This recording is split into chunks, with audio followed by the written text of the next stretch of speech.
Okay, good morning everyone. I am Sruning Selado and today I will explain about the answer of final project. And the first is about language variation. Language variation adalah keanekaragaman dalam pemakaian bahasa yang dipengaruhi oleh faktor kebutuhan penutur atau penulis akan alat komunikasi yang sesuai dengan situasinya. Nah, language variation itu sendiri dibagi menjadi dua bagian. Yang pertama adalah language variation internal dan yang kedua adalah language variation eksternal. Nah, yang pertama itu ada language variation internal. Nah, language variation internal itu sendiri dibagi menjadi 4 bagian. Yang pertama ada phonological variation. Nah, phonological variation itu sendiri berkaitan dengan suara dan bagaimana cara kita mengucapkan kata-kata tersebut. Nah, seperti kita ketahui bersama bahwa ada beberapa kata yang artinya sama tetapi pengucapan atau pelafalannya itu berbeda. Nah, for the example, kata makan. Nah, kata makan dari daerah Sumba Barat atau bagian Loli itu mengatakan ngaah, sedangkan dari Sumba Barat Daya bagian Wejewa mengatakan ngaah. Nah, dari Sumba Barat bagian Loli itu sedikit ditekan, tetapi kalau Sumba Barat Daya bagian Wejewa itu sedikit ditarik. Nah, dari kata makan dari dua daerah tersebut memiliki pengucapan yang berbeda tetapi maknanya tetap sama. Nah, yang kedua ada morphological variation. Nah, morphological variation itu sendiri berkaitan dengan bentuk dan struktur kata dalam suatu bahasa. For the example, dari kata pergi dari dua daerah di Sumba Barat. Yang pertama bagian Lamboya mengatakan haga dan dari Loli mengatakan kako. Nah, keduanya memiliki arti atau makna yang sama yaitu pergi, sedangkan memiliki bentuk atau struktur katanya yang berbeda. Nah, yang ketiga ada synthetic variation. Synthetic variation ini berkaitan dengan struktur tata bahasa atau gramatikal dalam suatu kata. Contohnya penggunaan panggilan untuk perempuan Sumba dalam bahasa daerah. Sumba Barat mengatakan ina, sedangkan Sumba Timur mengatakan rambu. Nah, secara gramatikal struktur bahasa antara Sumba Timur dan Sumba Barat dalam penggunaan panggilan untuk perempuan Sumba itu berbeda.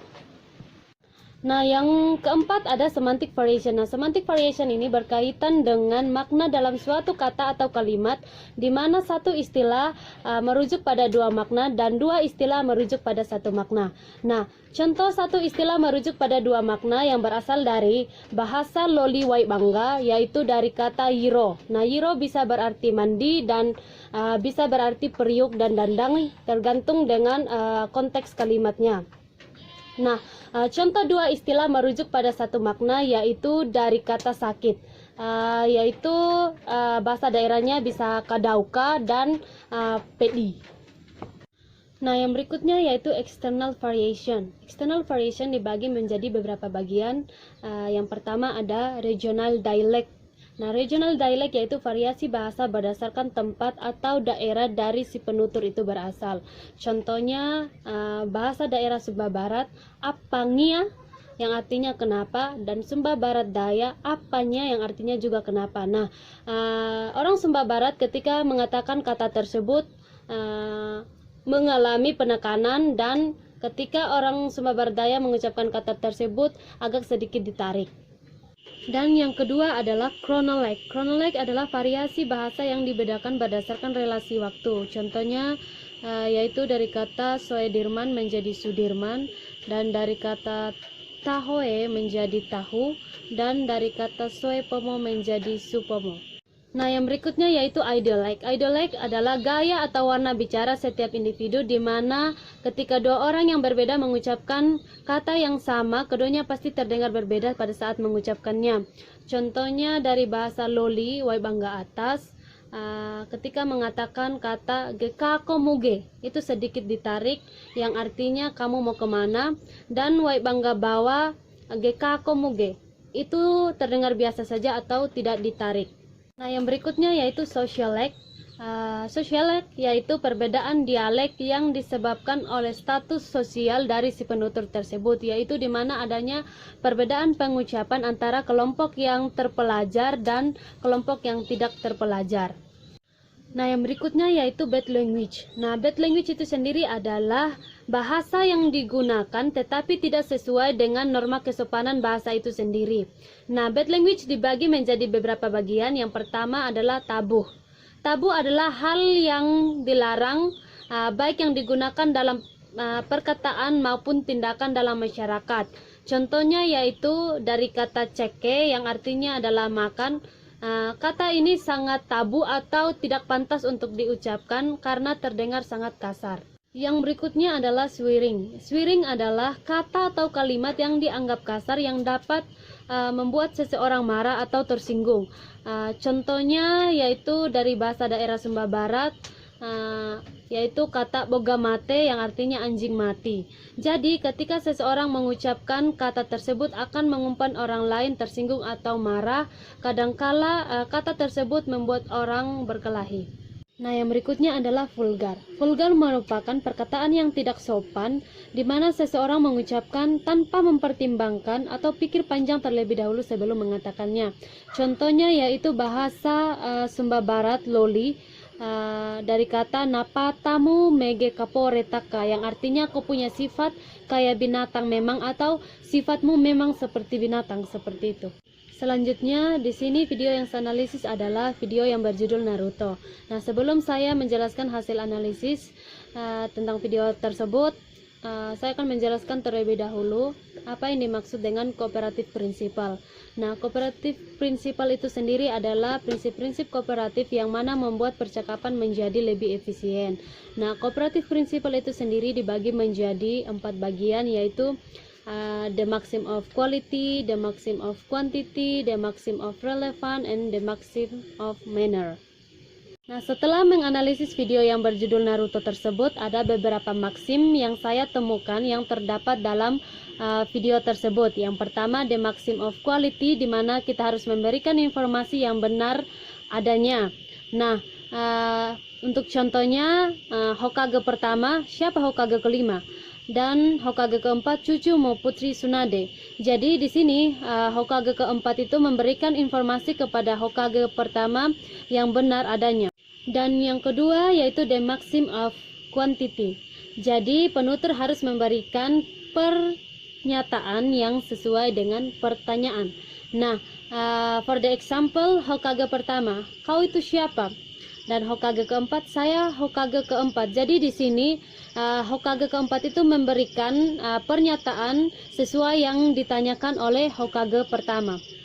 Dan yang ketiga adalah the maxim of relevance. Jadi di sini penutur harus memberikan informasi yang akurat agar keduanya saling berpahaman apa yang dibicarakan. For the example, dalam video Naruto itu adalah dalam video tersebut Hokage ketiga memberikan informasi mengenai Itachi, bahwa Itachi adalah anak yang paham akan desa dan shinobi tersebut. Jadi dia menjelaskan informasi tersebut secara akurat.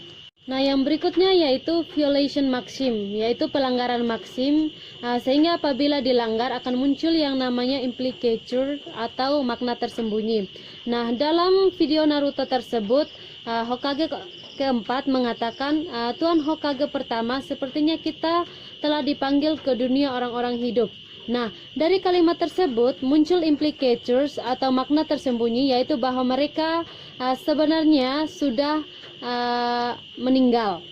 Dan yang berikutnya adalah di sini saya menganalisis video debat calon presiden Amerika Serikat antara Joe Biden dan Donald Trump. Sebelum saya menjelaskan hasil analisis tersebut, saya akan menjelaskan terlebih dahulu apa yang dimaksud dengan politeness. Jadi politeness itu sendiri berkaitan dengan cara berbicara kita dengan menunjukkan sikap sopan santun dan menghormati perasaan orang lain.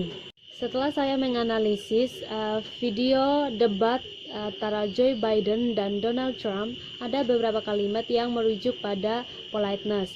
Yang pertama, example of positive politeness, ketika Christine Walker mengatakan bahwa each candidate will have 2 minutes uninterrupted to answer. Jadi di sini Christine Walker mengatakan bahwa setiap kandidat itu mempunyai waktu 2 menit untuk menjawab tanpa instruksi.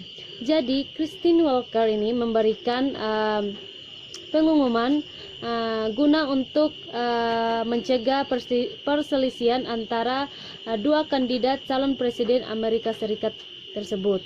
The next example of negative politeness. Contohnya pada saat Joe Biden mengatakan kepada Donald Trump, "Would you close down?" di mana kata tersebut merujuk pada ungkapan perintah dan peringatan.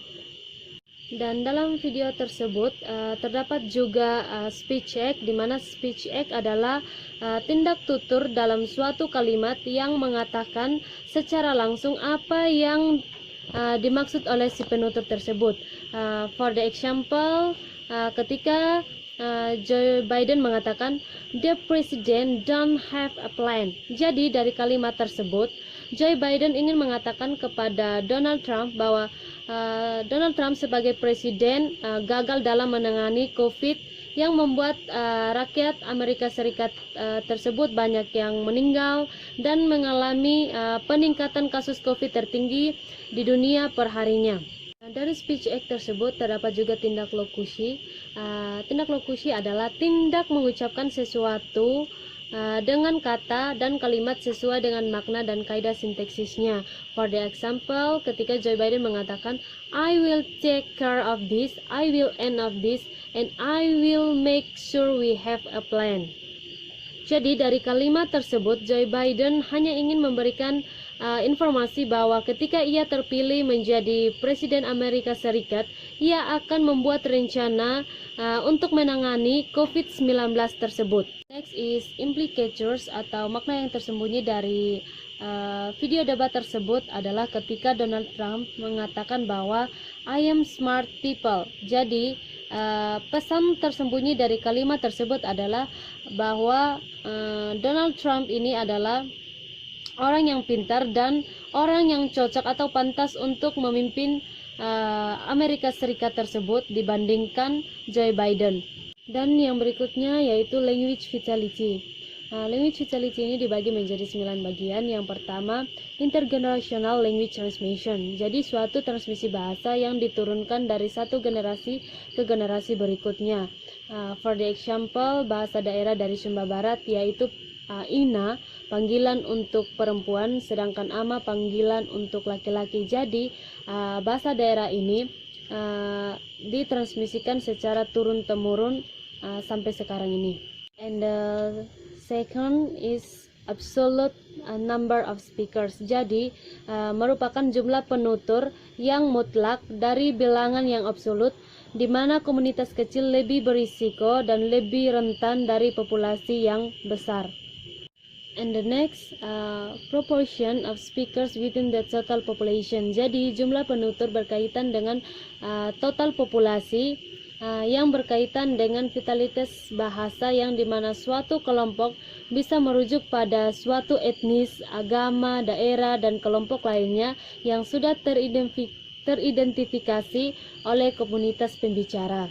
And the next, trends in exciting language domains, yaitu suatu tren dalam bahasa mengenai topik tertentu dengan siapa dan di mana kita berbicara, dan apakah bahasa tersebut bisa ditransmisikan atau diturunkan ke generasi berikutnya atau tidak. Contohnya yaitu dari bahasa Sumba Barat, yaitu analoka atau anaom. Jadi bahasa daerah ini secara turun-temurun diturunkan dari generasi yang sebelumnya sampai yang sekarang ini. And the next, response to new domain and media. Jadi tanggapan drana dan media baru, di mana maksudnya suatu variasi bahasa tidak berubah atau berkembang meskipun lingkungan atau kehidupan masyarakatnya berubah dan berkembang seiring berjalannya waktu.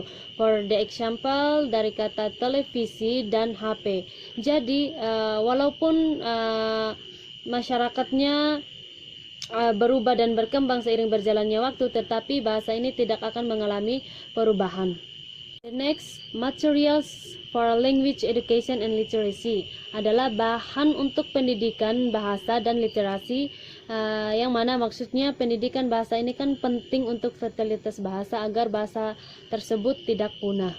And the next, governmental and institutional language attitudes and policies including official status and use, yaitu bagaimana perasaan seseorang terhadap bahasanya sendiri, di mana ia akan merasa nyaman saat menggunakan bahasanya sendiri dibandingkan menggunakan bahasa lain. And the next, community members attitudes toward their own language. Jadi di mana anggota komunitas biasanya tidak netral terhadap bahasa mereka sendiri. Maksudnya ketika mereka merasa bahwa bahasa mereka penting untuk komunikasi dan identitas mereka, mereka akan mempromosikan. Tetapi sebaliknya, jika mereka menganggap itu tidak penting, mereka tidak akan mempromosikannya karena mereka merasa malu dengan bahasa mereka sendiri.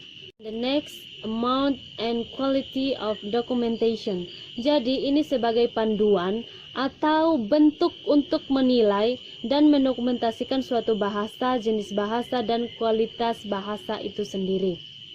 Okay, I think that's all about my explanation. Thank you very much.